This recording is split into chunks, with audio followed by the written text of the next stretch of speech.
Imagine the shores of Lake Superior as a highway of sorts in the late 1800s, filled with boats in the great days of sailing. But when they got into trouble, there was no Coast Guard. The government created the lifesaving service, and they needed a place to live. In this week's Northern Michigan in Focus, Adkins takes us to Vermilion.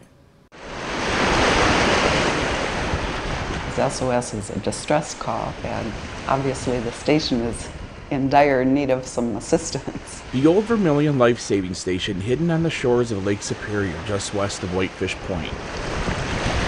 It's a place so beautiful, historical, and remote, but very necessary in the late 1800s when these waters were filled with boats hauling lumber and ore. The boats back in the 1800s at first were sailing ships, and they were very vulnerable to storms. And the life-saving service was established to rescue the sailors that were close to shore. The sailors that did make it to shore were lucky, but imagine finding yourself without any food or shelter. That's why this place is here. It was in response to an outcry from the public and the ship owners and the insurance companies because they'd lose their sailors and they'd lose their cargoes.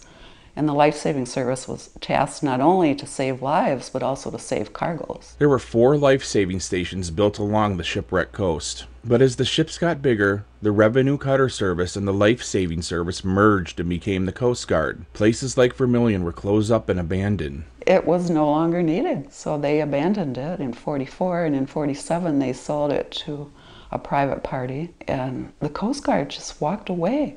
They left practically everything here. They took their clothes and left. Since 1944, Vermilion has changed hands a few times. Now the Little Traverse Conservancy owns the property, but the buildings need to be cared for, and that's where S.O.S. Vermilion comes in. Save our station.